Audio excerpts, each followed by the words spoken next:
Buonasera e benvenuti a questa edizione di TG Sicilia, i titoli del nostro telegiornale. Catania riabbraccia Sant'Agata, al Duomo le celebrazioni estive dedicate alla patrona, poi l'uscita e la breve processione del busto tra i devoti, riferimenti alla povertà, alla dispersione scolastica e all'emergenza climatica nell'omelia di Monsignor Brachina. Tutta Corleone contro Salvo Riina Junior, il figlio del capo dei capi, si è sposato ed è tornato a vivere in Sicilia dopo aver scontato una condanna a 8 anni e 10 mesi di carcere per associazione mafiosa. Il paese prende le distanze. Un uomo morto a Palermo, un altro in fin di vita a riposto nel Catanese. Sono i 2 casi misteriosi di Ferragosto, inchieste aperte dalle procure. Traffico e meteo, partito il controesodo, anche 2 ore di attesa agli imbarcaderi di Messina. L'arrivo dell'anticiclone africano abbasserà sensibilmente le temperature già dalla prossima settimana. La regione siciliana chiede lo stato di emergenza per la cenere vulcanica o, in alternativa, la mobilitazione della protezione civile nazionale per la rimozione. Ma il ministro Musumeci parla di eventi fisiologici non rari. Intanto i comuni faticano sul fronte della raccolta. Calcio, il Palermo resta fermo ai blocchi, i rosanero perdono per 1-0 a Brescia nella prima di Serie B. Domani il Catania, che al Massimino riceverà il Crotone nella sfida di Coppa Italia di Serie C.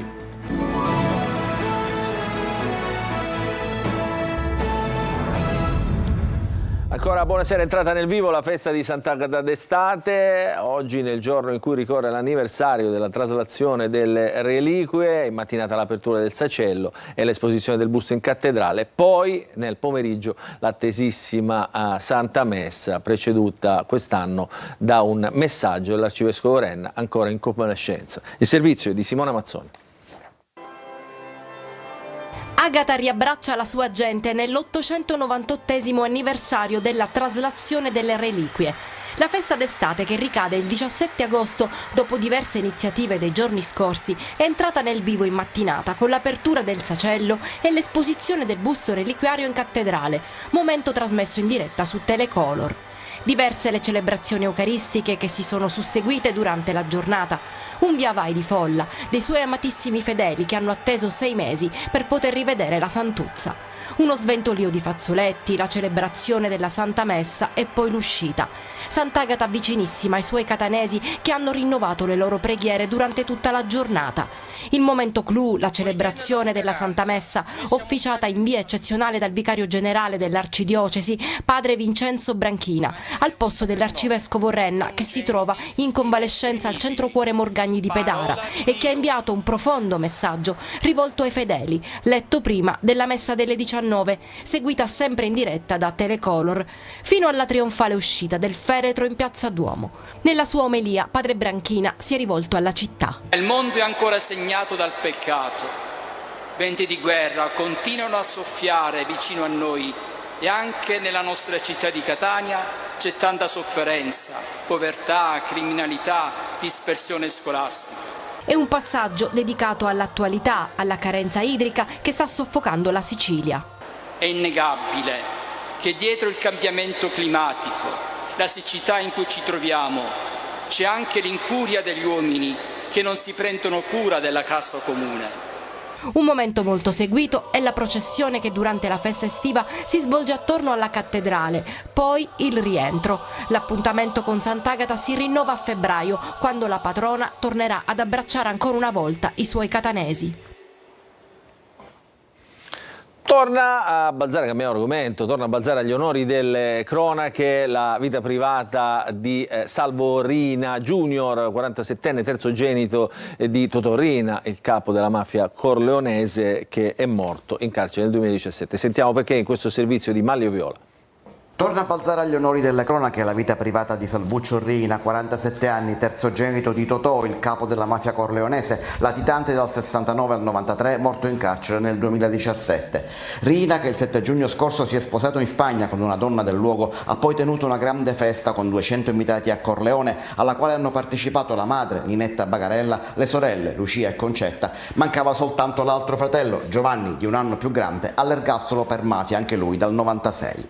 Salvo Rina, che a sua volta ha scontato una condanna a 8 anni e 10 mesi per associazione mafiosa, riciclaggio ed estorsione, dopo aver vissuto fra Veneto e Abruzzo e aver ottenuto l'affidamento in prova ai servizi sociali, lo scorso anno è rientrato a Corleone, dove vive nella casa di famiglia. È da lì che a Ferragosto ha lanciato quella che viene definita una provocazione. Si tratta soltanto di una propria fotografia postata su Instagram accompagnata dalla frase "Buon Ferragosto a tutti da via Scorsone 24 Corleone". In via Scorsone 24 proprio si trova la casa storica della famiglia Rina, ma quella strada oggi si chiama via Cesare Terranova, intestata al magistrato assassinato dalla mafia. Per questo l'amministrazione di Corleone prende le distanze e considera il riferimento al vecchio nome della via una provocazione. Tutto questo non fa altro che, si legge in una nota del comune, accentuare una visione negativa e distorta di Corleone, appannando gli sforzi che ogni giorno vengono compiuti dalla comunità per affrancarsi da una nomea legata a mafia e malaffare. Corleone non è mafia.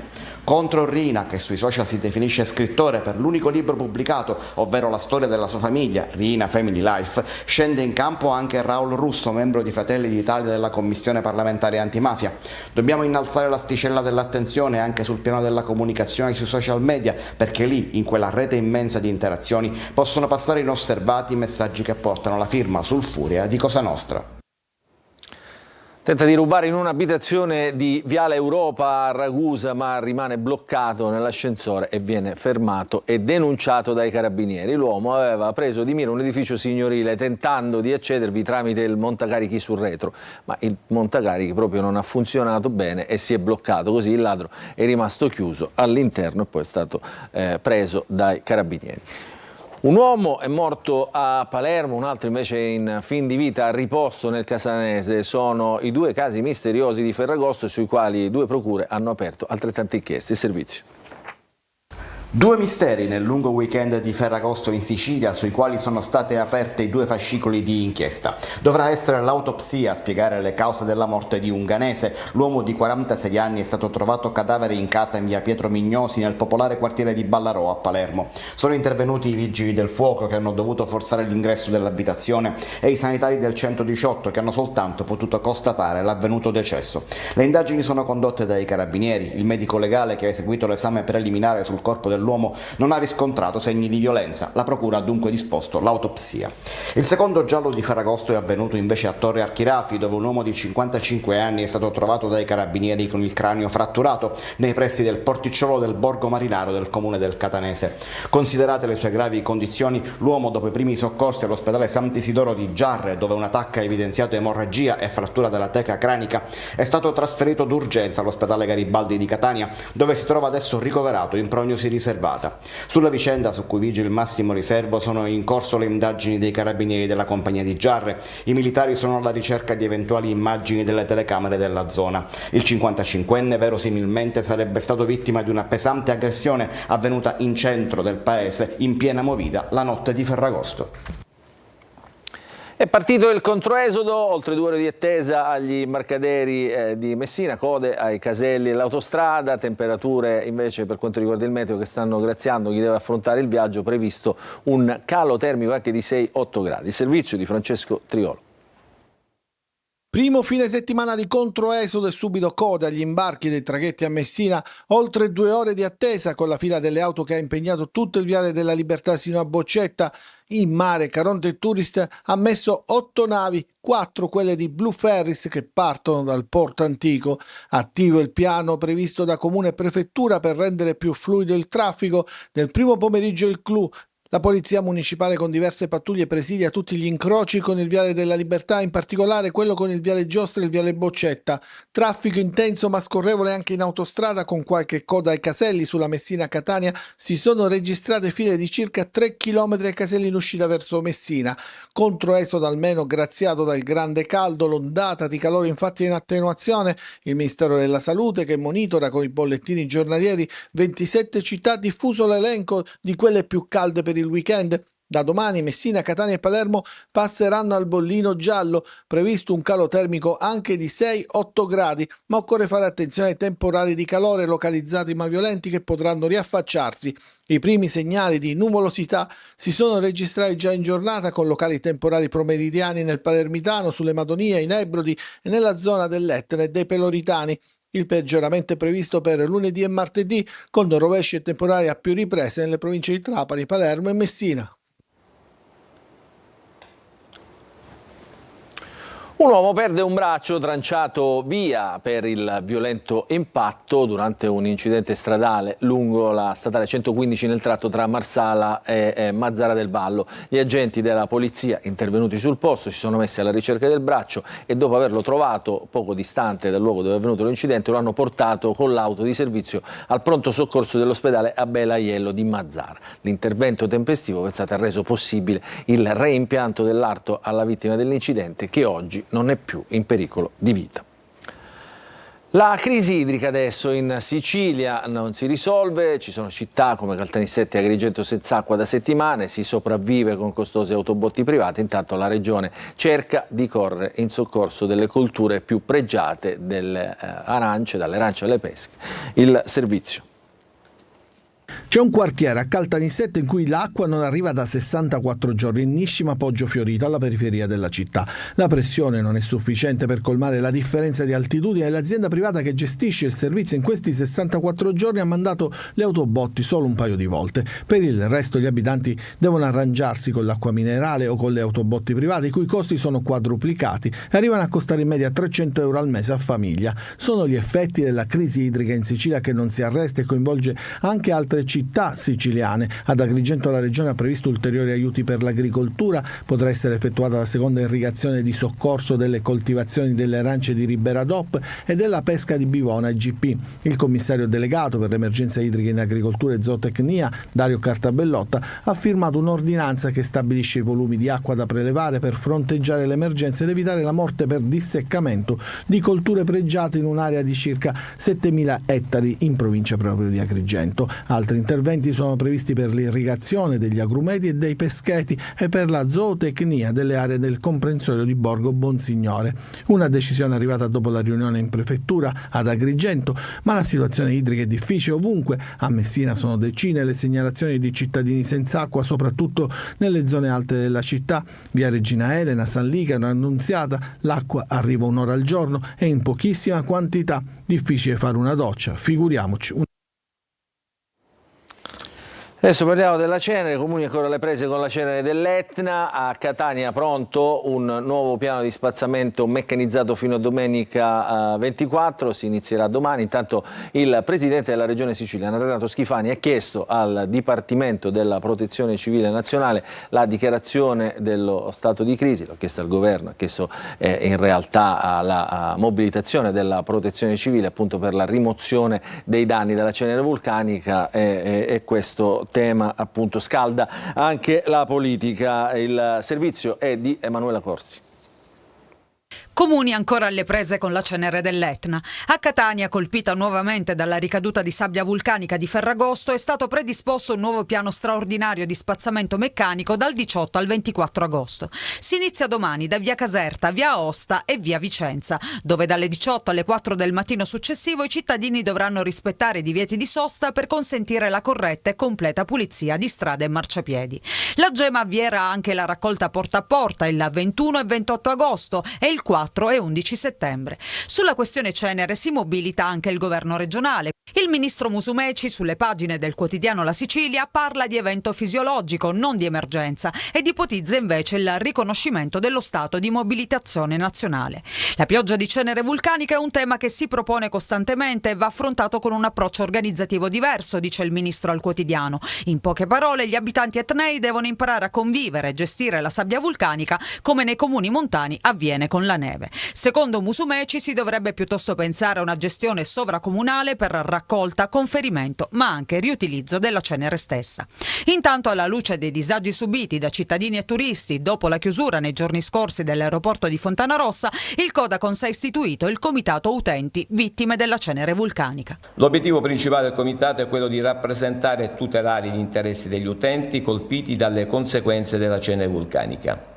Forniremo assistenza legale alle persone e alle imprese colpite, aiutandole a ottenere indennizzi e risarcimenti per i danni subiti. Il Comitato si propone anche di sensibilizzare le autorità per ridurre l'impatto della cenere sulla salute dei cittadini. Adesso parliamo del vaiolo delle scimmie. Dopo il caso in Svezia, il primo in Europa, anche in Italia, si alza la guardia. Il servizio di Giusy Lazzara. L'Italia tiene alta la guardia sul contagio da vaiolo delle scimmie dopo che l'Organizzazione Mondiale della Sanità ha dichiarato l'emergenza sanitaria pubblica di rilievo internazionale. Il Ministero della Salute ha fatto sapere che non è stato riscontrato alcun caso e che la situazione è sotto controllo. E non è la prima volta che se ne parla. Già 2 anni fa ci fu un'epidemia in Europa.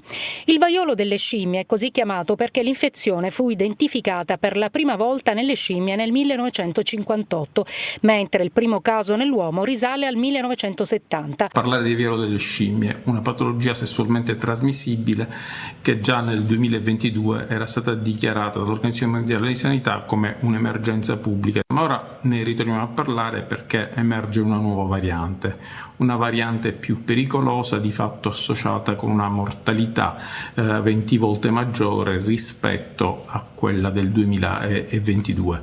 Questo quanto sta accadendo in Africa, in particolare in Congo, dove i casi si stanno moltiplicando. Diversa la situazione in Italia. Diciamo, la patologia, questo virus non c'è in Italia.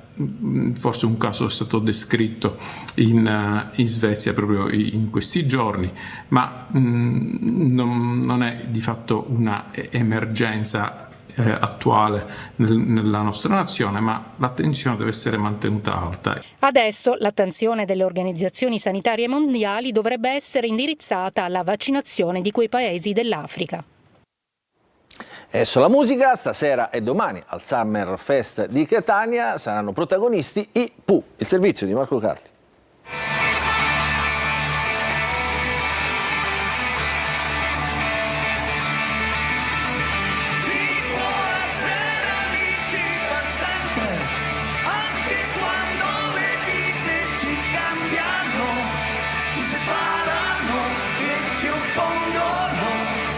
Amici per sempre, il tour dei Pooh arriva a Catania. Red Canziane, Robby Facchinetti, Dodi Battaglia e Riccardo Fogli. Tocca a loro, attesi mattatori dunque anche alle pendici dell'Etna, dopo aver riempito dell'entusiasmo dei fan altre piazze siciliane, da Agrigento a Messina. Ci voglio stare che non c'è futuro, che la nostra vita è già segnata, vivo solo quando stiamo insieme, che fatica volerti bene.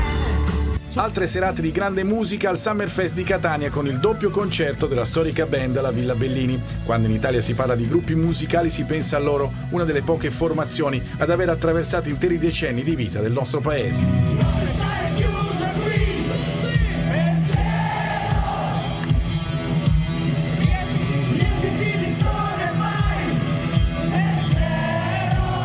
Un costante ritrovarsi nella solidità di un gruppo che resta moderno, attuale, mentre si avvia verso il 60° della propria attività. Un concerto che vive dei grandi successi di sempre, da cantare con i fan.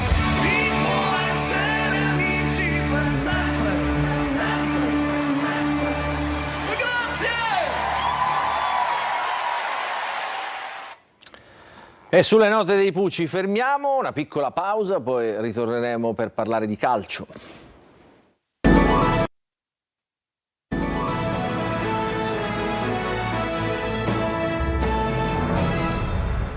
Ancora ben trovati, nella seconda parte del nostro telegiornale parliamo di calcio, parliamo del Palermo, inizia male il nuovo campionato dei rosanero, ieri alla prima sconfitta in Serie B hanno perso per 1-0 dal Brescia con il gol di Adorni al 90°. Palermo poco pericoloso e sottotono nella ripresa. Marco Gulla.